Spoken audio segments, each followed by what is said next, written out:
morning, everyone, and welcome to today's webinar on climate risk disclosure, presented by Guidehouse, a Gold Associate Professional Member and a long-standing and valuable resource to the IIB.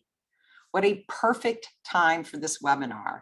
IIB members, in fact, all public companies, are proactively reporting on climate change risk in response to demands from investors, customers, and other stakeholders, and preparing to meet mandatory reporting requirements proposed by the SEC.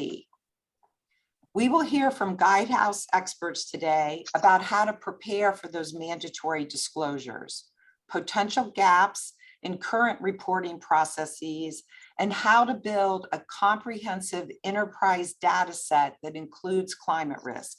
This really is a deep dive, practical webinar. Please ask questions throughout via the Q&A function. We want to take advantage of having these experts available to us today. Kicking off this discussion is Ellen Zamilis, a familiar face to many of you.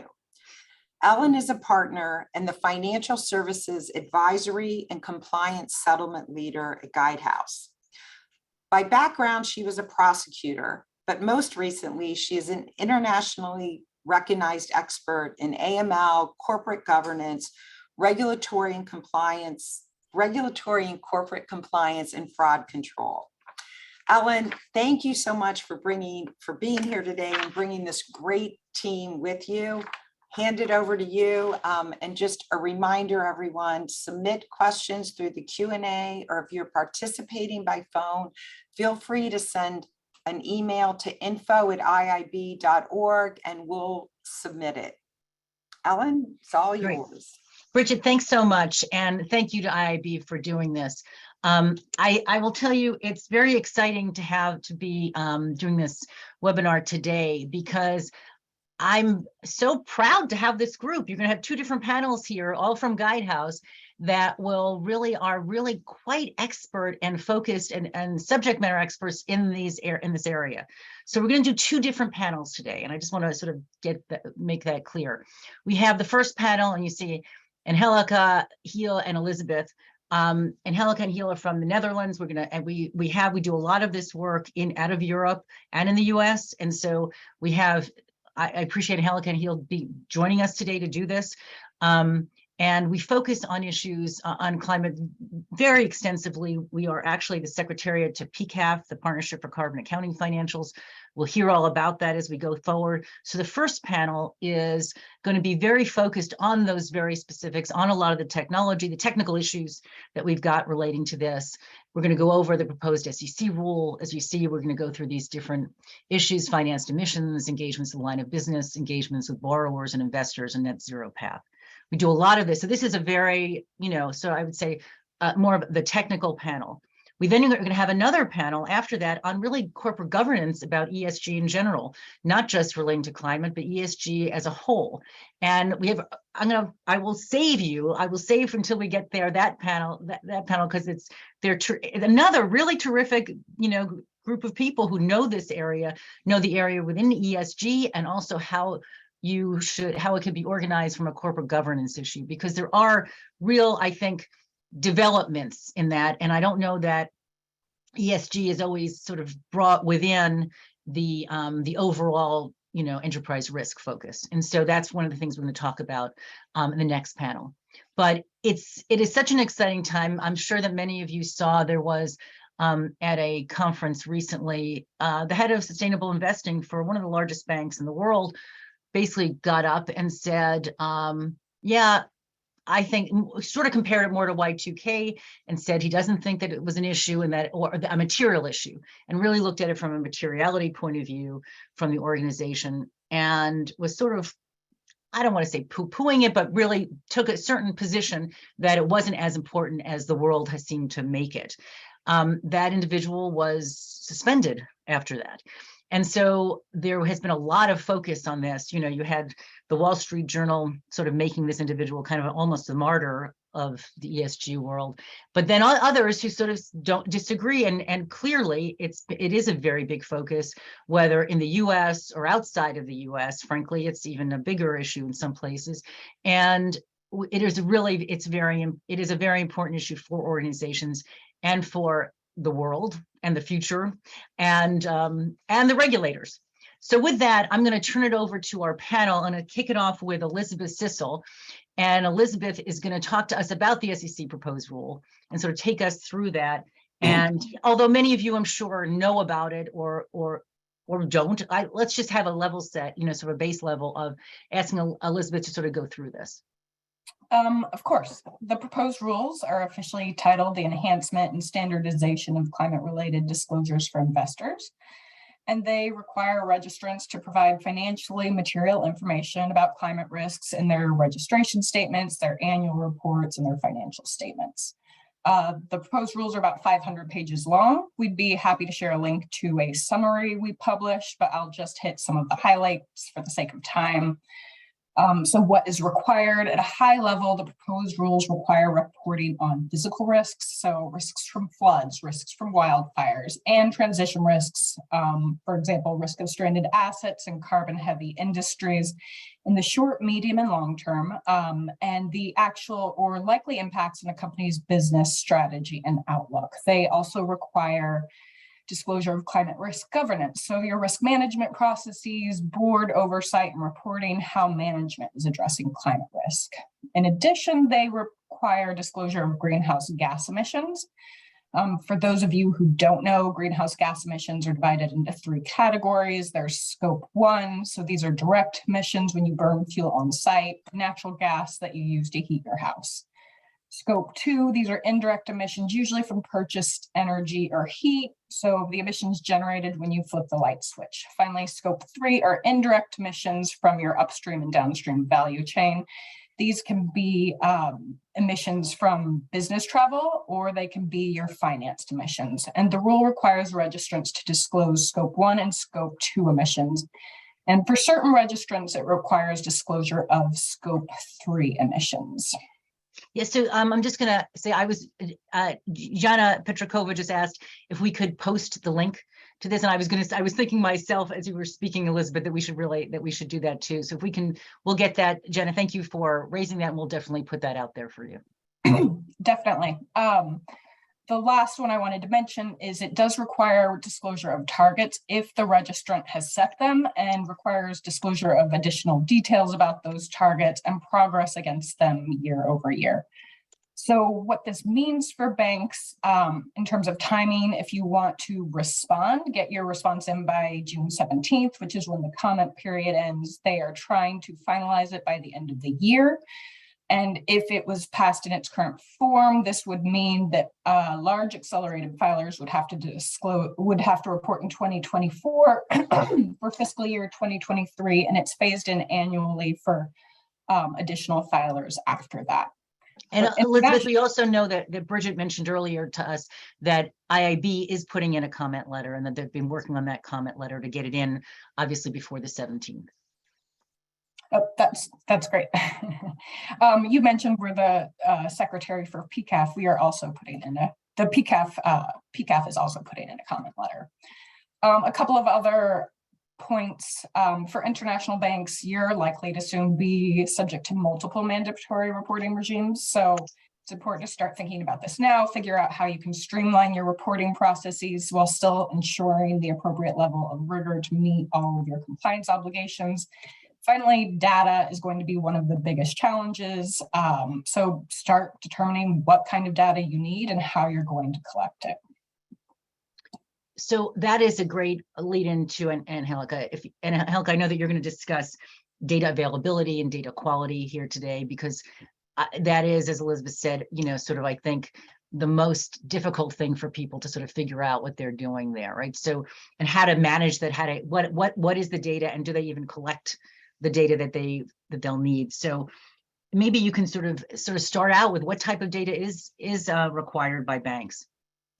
Yes, Helen, of course. And actually, I think to answer that question, we need to first understand what are we measuring and how. So when we talk about finance emissions, these term might be familiar to some of the people in the audience if they have already started the journey of measuring finance emissions, but maybe not for others. So let's align on definitions. So what are finance emissions? And these are the greenhouse gas emissions associated with banks' loans and investments at a fixed point in time. It's also for investors, but because the audience today are banks, then we're talking about banks' portfolios.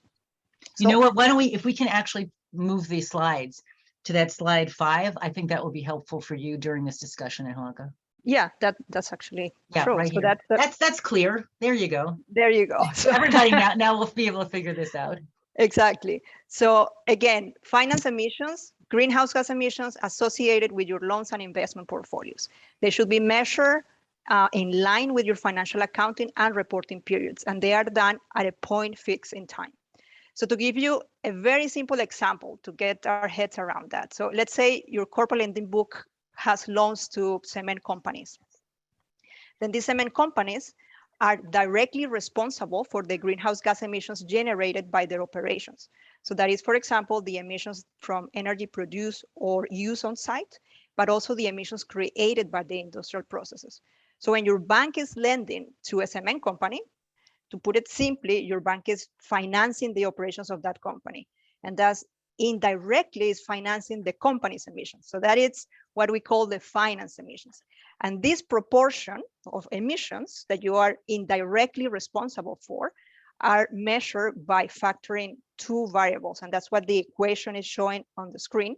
So on the left-hand side, you have the attribution factor, and on the right-hand side, the emissions. So if we move to this slide number 7, so to slides forward, here I can explain a little bit in more detail what is the data that is required, just to answer Ellen's question. So if we look at the left side of the equation, attribution, that is the easiest part of the data that the bank can gather, and that is the financial data. So what is the outstanding amount of the loan for this cement company, as an example, and what is the value of that company? If it's a listed company, then we're talking about enterprise value, including cash. If it's an unlisted company or private company, then we're talking about total equity and debt. And said, this is an easy, rather easy type of data to get access from the banking sector, because this is data from your systems and data from your client. Now, the most difficult data to get your hands on is the emissions of your clients. In the example of the cement company would be the emissions of that cement company. And the key question that we always get from banks is, okay, we cannot do this because, well, our cement companies are not reporting. And by a matter of fact, a lot of the corporates in this world are not reporting emissions. And so that makes it really difficult for the banks to measure finance emissions.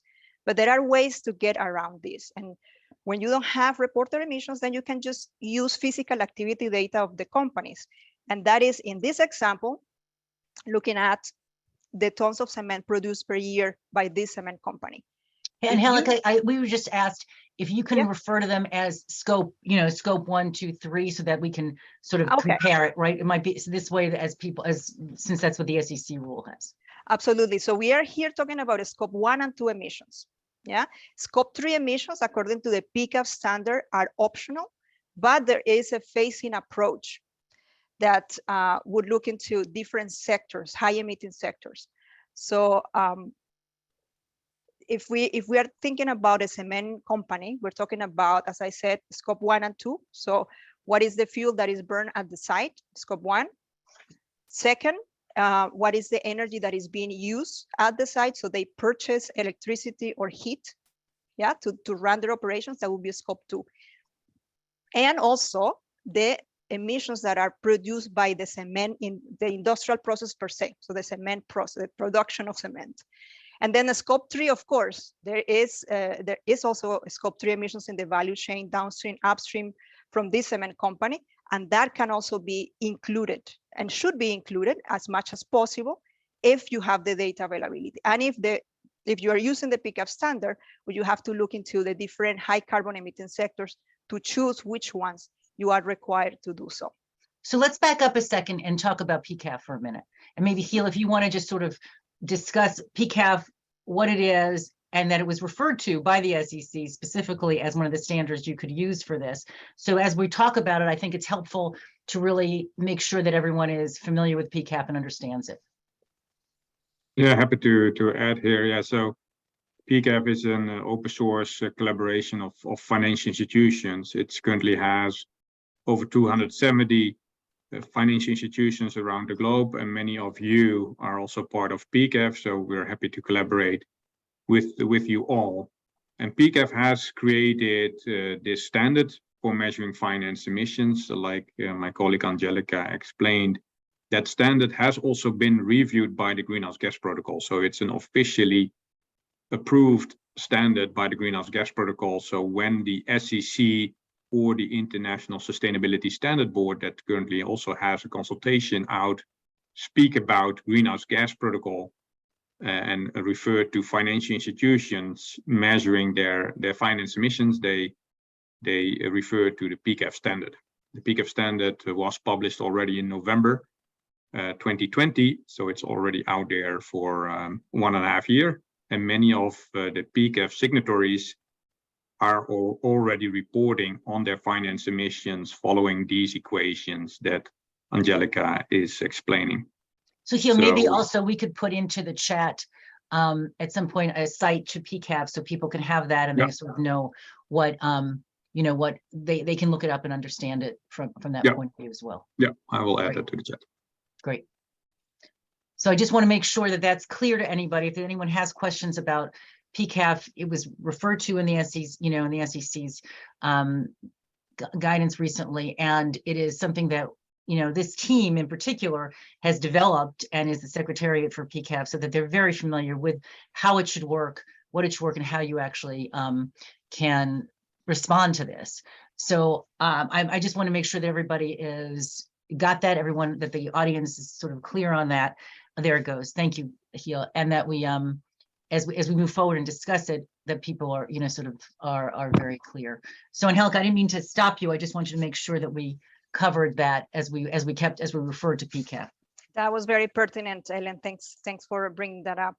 Mm-hmm. I think we could move to the data access and data quality, Ellen, because this is quite technical. So this can be studied reading the standard and really going deep into that. But the idea really is to the message that I want to convey is that there are different types of data that can be used to measure emissions. And when we work with clients in this area, the basic challenge that they're facing is really this access to data, and especially data quality. So what we really think of recommendations to clients where they're facing these issues, we tell them, okay, don't panic, don't stop the effort, because it really is about starting this journey. And when I work with banks here in Europe that have been measuring finance emissions for some years already, they all tell their peers that are just starting the journey, don't let the perfect be the enemy of the good. Yeah, the climate crisis is upon us. The climate disclosure regulations are upon us, but your bank cannot wait to have perfect data to be able to measure and disclose. So I don't know of one regulatory requirement that doesn't have a data piece to it, and that data isn't actually always the thing that messes up the banks, right? That in any area, it's not just ESG, it's not just in this climate issue. Overall, it is the biggest issue. So that the chief data officer, I'd be interested to hear actually if there's anybody in the audience who basically involves the chief data officer in their in this work, and that they actually sort of engage them to help manage the data requirements in this area. Yeah, absolutely, and that's what I wanted to go into to give examples of how we work with clients in this area.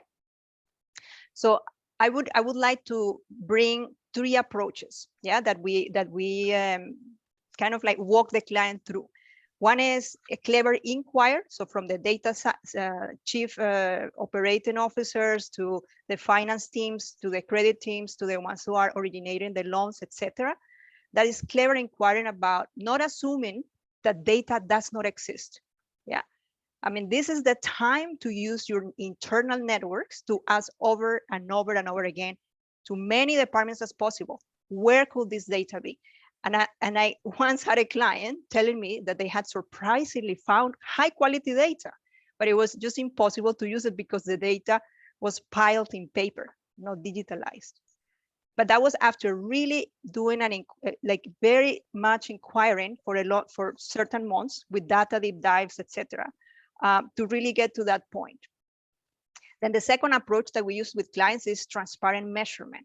Yeah, so implementing this first approach of clever inquiring, then you will realize that in some cases you will need to create proxies, you make assumptions, you need to do estimations that are not quite precise as you would like to, but as long as the bank is transparent in stating all assumptions made, that will be fine. So you just need to be transparent in your disclosure. But again, the warning that I will say, or the caveat is, fine here means not only being transparent, but also serious about deploying a strategy to increase data quality. And this will take us to the third strategy, which is really developing a data strategy. And I would like James to move the slide, or Kristen, sorry, to the last slide that I had on data. One more, please. Yeah, that one. This one I think is key and really conveys what my main message is. So don't wait until you have perfect data. That's the green block. Really, what you have right now, just use it. Be transparent about disclosing it. And in parallel, or as a next step, develop and execute a data strategy. So you need to, in that journey of the green block, you need to determine these gaps, but also ideas, the strategies, ways to improve the data access and ways to improve the data quality so your company or your bank can go to the next level. And then really have a short-term, medium-term, and long-term roadmap of how you're going to do this. And if you disclose transparently and also convey to your stakeholders that you have a data strategy and that how you're going to implement it, that will be fine. So that's really to answer the question of what happens if you don't have the data or if the quality of the data is rubbish. There is no such thing unless you really don't want to do the job or don't want to be transparent about the measurement. So, and Helen, I will tell you, I totally agree with you about transparency. And if you look at what the SEC has come out with, most of the issues are always about non-disclosure, or about not being, transparent. I just don't know how long that's going to last. And that if you're transparent that you don't have it, how long will you get to then execute your plan on improved quality, right?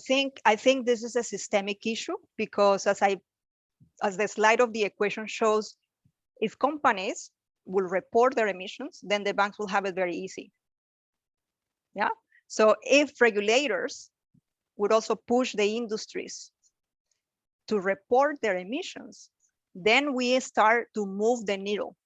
As long as the corporations are not doing their job, then the banks need to create proxies. They need to do estimations that are not precise.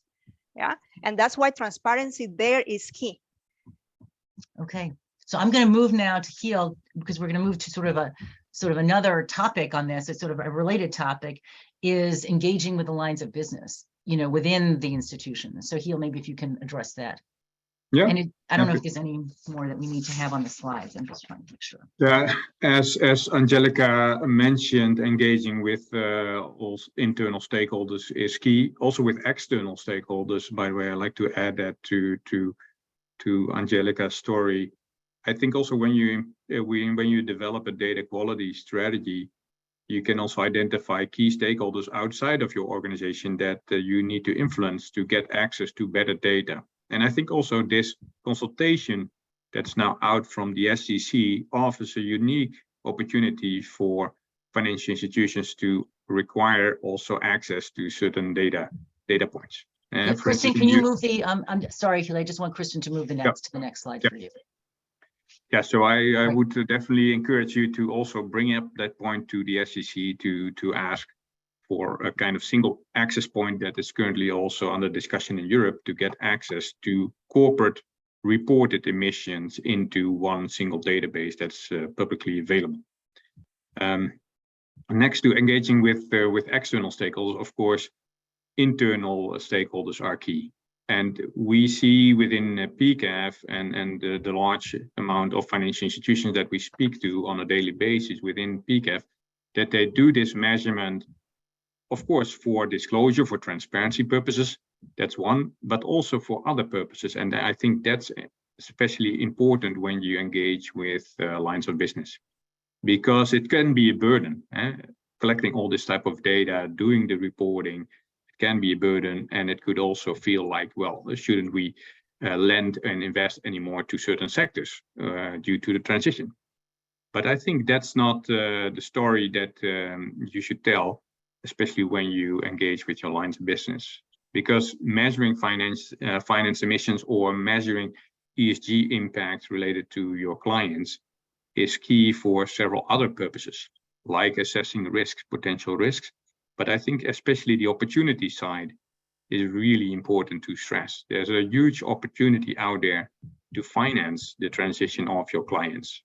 And we see many banks already stepping up on that journey to develop new types of products for their clients to help them transition. So sustainability-linked loans, sustainability-linked bonds, green bonds. And actually that market has just started up. And I think also next to corporate lending and the opportunity in the corporate space, there's also huge opportunities in the commercial real estate space, but also in even the mortgage space. Helping all those type of clients throughout your portfolio is key. And there's a lot of business opportunities there to help those clients transition. And I think that story is really important to tell, because that story starts, of course, with measurement, because you want to measure before you can steer and before you can take action, because you also want to show the relevance of your actions that you're taking. If you're putting out a sustainability linked bond or loan, you also want to show what the benefits of those type of products are for the world. And that story you want to tell in PCAF, and the accounting rules that PCAF has developed help you also to bring out that positive story. All right, let's move to the next slide a second. And Giel, one question I have is, if the company that you're investing in puts out their data, what's the obligation of the institution then to validate that data, or can they accept it as it is? Yeah, so the PCAF has also developed this unique data quality scoring. There's a slide up, Kristen, with the circles in it. Maybe you could pull it up, right. Because I think that's an important slide. And this data quality right scoring yep. has also been referenced by regulators. So as part of the network on greening the financial system, because this is a unique way of assessing data quality. And the top quality, which is scored with 1, is actually the audited emissions reports of companies. So if a company has their emissions data audited, it gets a score of 1. If it's not audited, it gets a score of 2. And when you use other types of data sets, like Angelica was mentioning, you get a 3, a 4, or a 5. So also by this system, we try to incentivize the whole industry to move up to higher quality data that is audited by third parties. And that's, I think, is key. And that brings us also back to the slide on how to engage with your borrowers and investees. Of course, data is key. Asking them to start measuring and reporting on that is key. And there are huge initiatives out there, like Climate Action 100+, that pushes on huge companies to start reporting on their emissions, on their scope 1, 2, and 3 emissions. I think that's the first question you should ask when you provide a loan to, or an equity or a bond to your clients. Do you measure already your emissions? And there are some banks that even develop tools themselves that they also ask their clients to fill in. So like a greenhouse gas calculator. And you can help, of course, your clients by doing these type of measurements, by providing these type of tools. Of course, when you have this type of data, then the main question is, how can we help you as our client to bring down your emissions? What's your plan? What finance do you need to finance all those measures? In what way can we structure that financial instrument through a sustainability-linked bond or through a loan or whatever? And especially, again, there is a huge opportunity for you to finance that transition that is needed to also meet overall global goals. Okay, so Giel, I'm going to actually move to the next panel now. I think this was really helpful, and obviously you'll get all of the, for the audience, they will have all of those slides, so you'll see that. But thank you, that panel is great. Thank you. And so now we've got our next panel of experts on governance and internal controls for mandatory ESG disclosures. And it's very exciting for us to have today with you Alma Angotti, who runs for us at Guidehouse, she's the global legislative and regulatory leader, and is really on the cusp of all things that are happening in the financial services industry. Kate Rock, and a former regulator in many areas, SEC, FinCEN, FINRA. Kate Rock, who is a partner in financial services. Kate is focused on lots of ESG related engagements. She also is the president of the Women in Housing and Finance group. She's and Kate focuses on these issues every day. Also, especially in sustainable communities and in other areas relating to housing and et cetera. And then we have Kate Silvis, who really runs enterprise risk management. And she has done this for many years. Kate actually was one of the people who helped develop the enterprise risk management program for the IRS, as well as many other organizations. And so this group, you are very lucky to have this group with you today, because they are the ones who really can help say ESG, it's really not so different from many other areas. It's the same sort of enterprise risk management you need to apply. How do you put it into the rest of the system? And so with that, I'm going to just turn it over to the team here now, so we can start and talk about governance and internal controls. So that we're going to kick it off. And Alma, I think you're starting this. So I am. So one of the key elements of the proposed rule is that not only do you have to create an oversight and governance process for the board and management, you have to disclose what that is. So we come to sort of the key element in any disclosure framework, and that is the board will have to make sure that the company is doing what it is telling investors it's doing. So the governance process is going to have to be formal, it's going to have to be documented, and it should be audited. You can't you're going to have to make sure people are doing what they say they're doing. The process will have to make sure that decision makers have the information they need. Kate will talk about this in a little bit. Kate Silvis, it should be integrated into your enterprise risk management processes, and consider whether you should migrate it to your existing financial reporting processes. Because what we see a lot of times is that the ESG initiatives are off to the side. They're managed separately from the finance and business functions. They don't roll up in any explicit way to the decision makers, and they're sometimes hidden very deep in an organization and don't have the visibility they need for the board and senior management to be approving the disclosures that they're going to have to make if these rules become final. Okay, so as we go through this, this is Alma, this is sort of the same issue. Again, it's just no different. It's the same thing that we've seen. And again, all these disclosure issues are the ones that keep coming up, the ones that seem to be getting people, getting organizations in trouble. And Ellen, if I could just add, voluntary disclosures still have to be accurate. So Right. if you're going to disclose something now before the rule is in place, you should still have these processes in place to make sure you're doing what you say you're doing. And also And we there were, see that getting companies into trouble now with some of the recent enforcement actions. Yeah. and those enforcement actions are, you can't say X and leave out Y. So if you're going to be there and you're going to talk about, you're going to have an ESG report, then you've got to disclose, your warts as well as, your beauty in what you're doing. So if you've got your, if you're really good in one area, but you're not as good in the other area on ESG, you've got to actually report all of it. So with that, Kate Rock, I think we're going to talk about this voluntary versus compliance framework. Yeah, absolutely. And maybe I'll touch on a little bit of governance just to follow the conversation that you were having. And I think what we're seeing from a transition in how organizations have been doing this, in some cases, you have an individual or individuals or perhaps a department who's really been leading the charge here.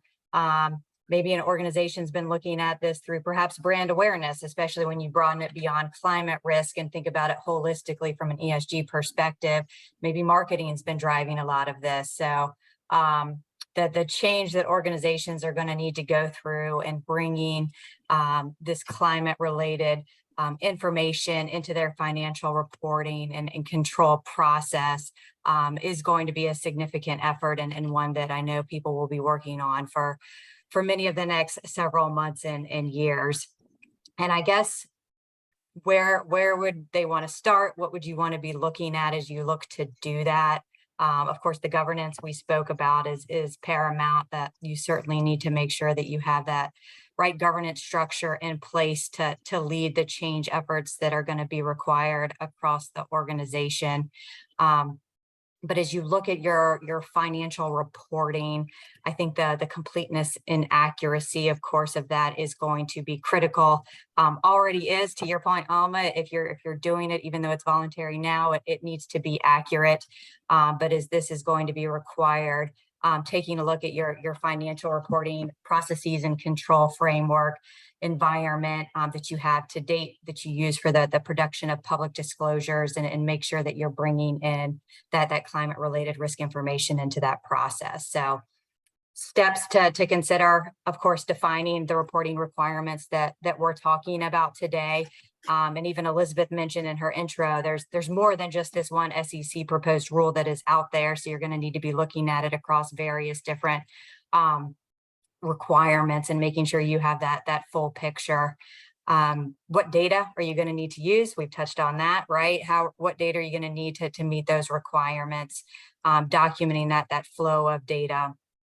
And then as we turn to controls, what existing controls do you have as part of your process that you can leverage? Do you need to be developing new controls to ensure that the information you're bringing forward into your financial statements and related notes is complete and accurate? Of course, testing those controls as well. And then maybe the last thing I'll say for this particular topic is the documentation, right? So your existing policies, procedures, any other relevant documentation, you want to make sure that is updated to reflect the current processes that you put in place as you bring this climate risk related information into your processes. So Kate, as you look at this and you say, okay, let's say this is your first or maybe your second, report that you've come up with, and you're not sure what to do. What kind of advice can you give in terms of, if there's a question, do you include it or do you sort of keep it out? What's your, in balancing disclosure and the quality of the disclosure, how do you make that sort of balance? Yeah, I think that's a topic that many are discussing as they look to make these disclosures.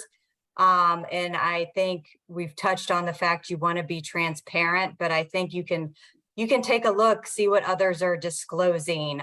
You certainly wouldn't want to not include something you see others disclosing. And there are other areas where maybe you're going to look to gain additional information over the period of time and look to bring that forward, but you're certainly going to want to be transparent in the information you're putting forward. That information needs to be complete and accurate. And I think to Angelica's point earlier, if you are using data that maybe is not, I guess is more based on estimates, and you're going to improve that data quality over time, make sure that you have that strategy in place to improve it as you move forward. So if we move, I'm going to move to Kate for a minute, and then maybe the three of you can also sort of jump in on each other's. But Kate Silvis, as we go to, we're talking, and we've talked mainly about climate here, but the ESG piece is not just climate. And how would you, as we talk about enterprise-wide risk management, how do you sort of coordinate the ESG report or disclosures with the other areas, things that may have already been disclosed, or at least things that you manage and not disclosed and have not yet disclosed? There might be, diversity issues that have not been fully disclosed, but that maybe should be part of this. So maybe you can sort of talk about that a little bit too. And I'll open that up to sort of Kate and Alma as well. Sure. So I'll start there from an enterprise risk management perspective. We do see ESG and climate related risks as risk types that should be under the overarching umbrella of enterprise risk management.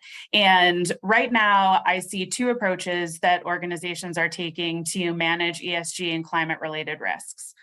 The first is they have them as a separate risk category, and they are managing them separately. So they're doing identification, assessment, management, monitoring, and reporting of those risks kind of as their own bucket. And organizations that are doing it that way are doing it because they want to bring visibility across management, leadership teams, and the board to those particular risks. The second way that organizations are managing this are actually integrating the climate and ESG risks into their current risk taxonomy. And so they're not managing it separately. They're really looking at their portfolio view of risk and saying, ESG and climate related risks are interrelated with our other business risks, and we have to look at it that way. These risks either, they can make another one of your business risks worse. They could actually be opportunities for you to pursue that would allow you to meet certain objectives that you have.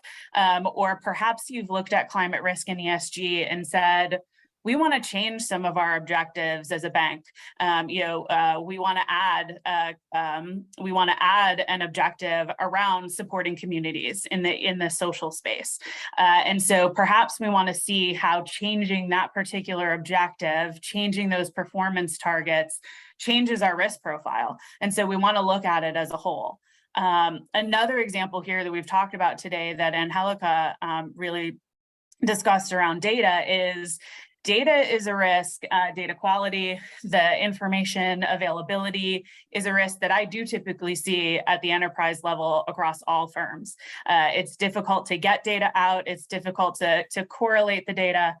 And so when you think about the data you need to do climate risk disclosures, that is a portion of a data risk that already exists. And so looking at it as the whole is important for organizations and not just separately.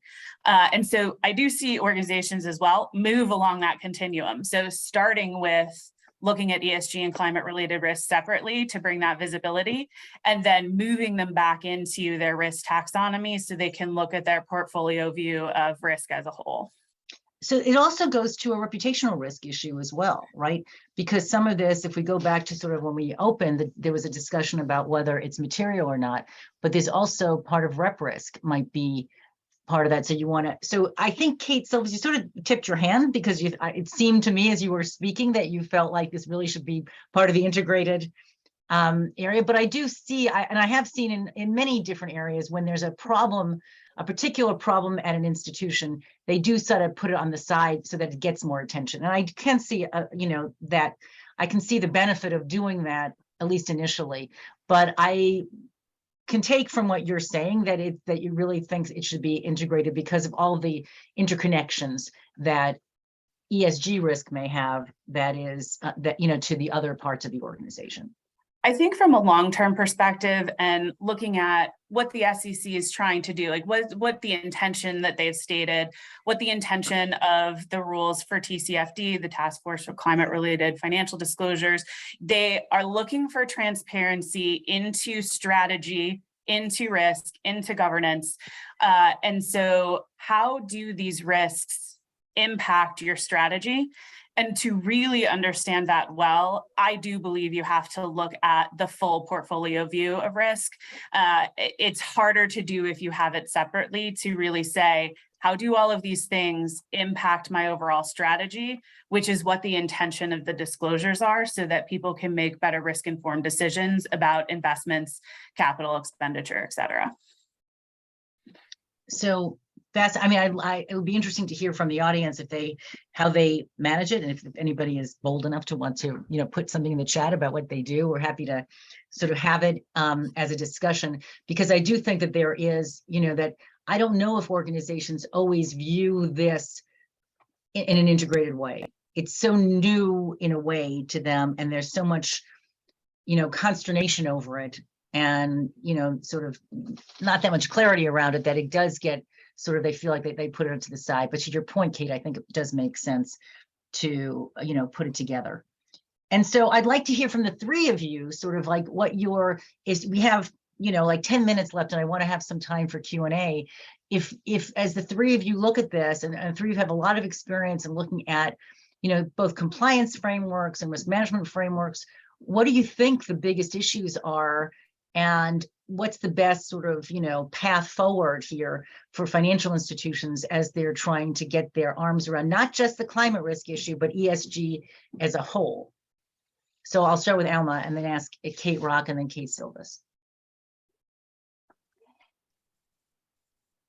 Sure. So I think besides everything that we've talked about, the incentives have to be the incentives that people in your organization have to align with what the organization's goals are. So take diversity issues, for an example. Business people are used to working towards metrics. So you need to have metrics about interview panels and interview populations if you want to get a more diverse workforce, and you have to hold people accountable to those. The same with climate goals. I know there were some investigations about whether some of the climate risk targets for some oil companies, whether people were monkeying the numbers so that the executive would get their bonuses. So you're going to have to make sure that the incentives align. And this goes back to the culture of compliance issues we see in every single element of corporate governance. Is there accountability for working towards the goals that the company has set? And if you vary from those goals or vary from the policies to implement those goals, is there accountability? So I think incentives and accountability are going to be very important to make all of this work. Kate Rock. Yeah, those are great points, Alma. Maybe I'll look at it through a lens of change management, because this is going to be a significant change management effort across your organization. As I mentioned, maybe it's handled through one department right now, or certainly not enterprise-wide at this point in time, and making sure you're bringing together all of the appropriate people, and including them in the conversations, and making sure that you're integrating across your enterprise. And then I'd also say, look to the actions we have been seeing. I know you touched on those earlier. There's been quite a bit of activity over the past even month or two. So what can you learn from that to make sure you're incorporating that into what you are doing across your organization? As we see, every word matters. Everything needs to be accurate. It's going to be scrutinized.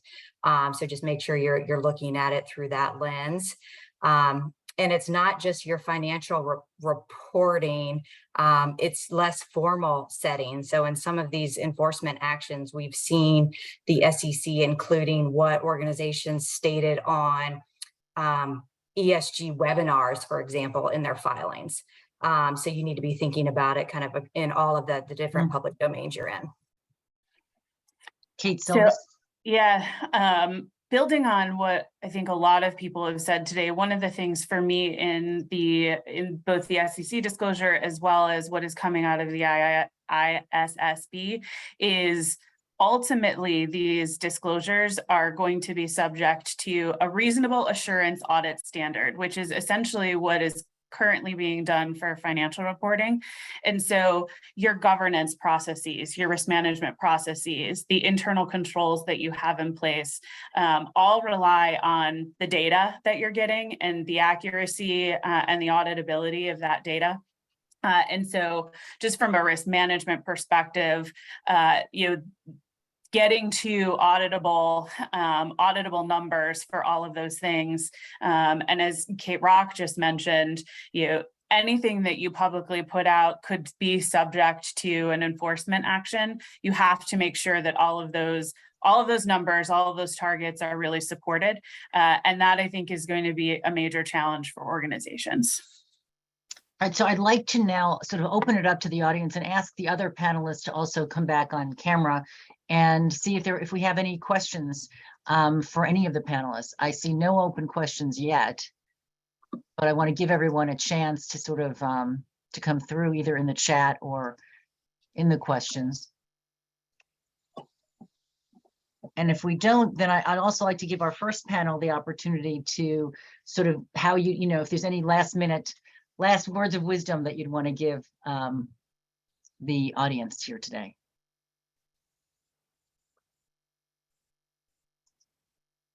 So I can say something. Go ahead, Elizabeth. I just, Kate mentioned the proposed exposure draft from the International Sustainability Standards Board. We saw another proposed draft from Europe last week. So a sort of final takeaway from all this is that despite the fact that it does seem like new disclosure rules are coming out all the time, we are starting to see a convergence around certain standards, which I think can provide financial institutions with a foundation for climate risk reporting. Most of these requirements coming out across jurisdictions are substantially aligned with the Task Force for Climate-Related Financial Disclosures, which Kate Silvas mentioned. They also rely heavily on widely accepted standards like the Greenhouse Gas Protocol and the Science-Based Targets Initiative. For financed emissions, as we've talked about extensively, we're starting to see more widespread adoption of the PCAF standard. So while it may seem overwhelming, I think the fact that some of the basic building blocks are starting to look the same is encouraging for companies who might be facing multiple mandatory reporting regimes. So that's a bright light here. That's sort of that's a good way to sort of have this in the end. That's great. This is Bridget. I have a question that came in through email that I wanted to ask that's just really kind of keys off of what you just said, Elizabeth. So the question is how do you see, are you optimistic about alignment, and do you think there's any sort of chance that the SEC would explicitly incorporate some of those standards so that there is more harmonization and alignment internationally, which of course very important to the foreign banking community? I am cautiously optimistic because for a couple of reasons. For one thing, I think these bodies they have expressed that they're cognizant of the impact multiple reporting requirements will have, are attempting to reduce the reporting burden for companies. The International Organization of Securities Commissions, which is an association of global securities regulators, of which the SEC as a member has been reviewing the ISSB's proposals. So I think they are taking that into account. And when you read the proposed drafts, there's definitely similarities. The SEC did ask for comment on whether reporting under alternative standards like those proposed by the ISSB could suffice for SEC reporting. So again, I do think they're taking into account that burden. So again, cautiously optimistic. Thanks. Yeah, and to comment on that, On finance emissions, PCAF is the only standard out there that is also approved by the Greenhouse Gas Protocol. So PCAF as an initiative is also engaging with all these bodies to harmonize that. So when you use the PCAF standard for measuring emissions, you comply with all those rules that are currently out, because they refer to Greenhouse Gas Protocol for measuring emissions / refer to PCAF. And there are 250 banks already signed on to PCAF, so Yeah. that you're in the you're sort of with the pack in a way, where people sort of say they don't want to be out of the pack. If you're there, you're already in the pack. Yeah, that's right. All right, so we're almost out of time. I don't know if there were any. I see this might be one more question Q&A here. Here we go. Given climate risk is a business risk, are you seeing companies bring climate, I guess, into their corporate insurance conversations? How do you help facilitate them connecting climate risk to insurance? I don't know if anybody wants to answer that, Giel or. Yeah, I can Yeah. address that. As we're currently also heavily involved in developing greenhouse gas accounting methods for the insurance underwriting. So on the one hand, of course, the insurance sector is well mature on assessing physical risks through floods and wildfires, etc. So it's in the nature of insurance sector to assess those type of risks. But also the transition risks could face potential risk for the insurance industry.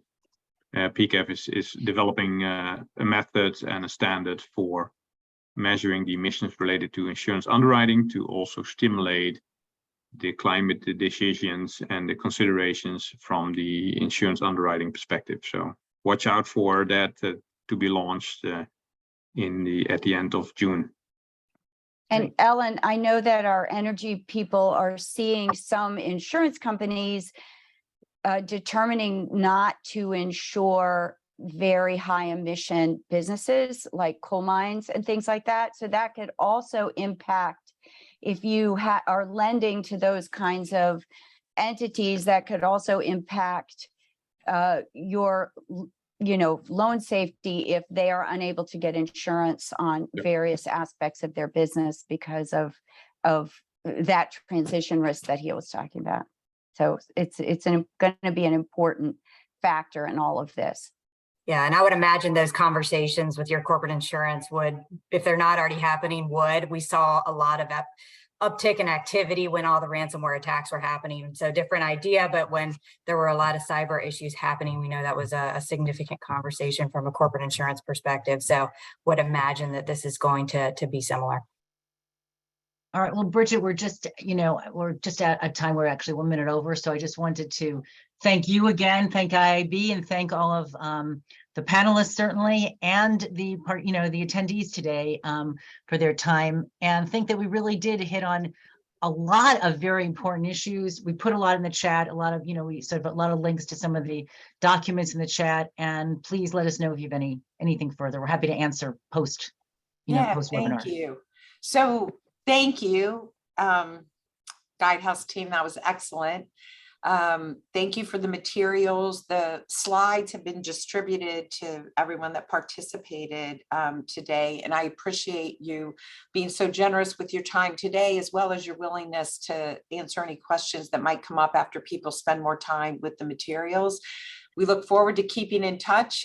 This is a journey as we get our comment letter in and then see where the SEC and ISSB go. So thank you. And I hope everyone has a great rest of your day. Thank you. Thank you. Thank you, everyone. Bye-bye.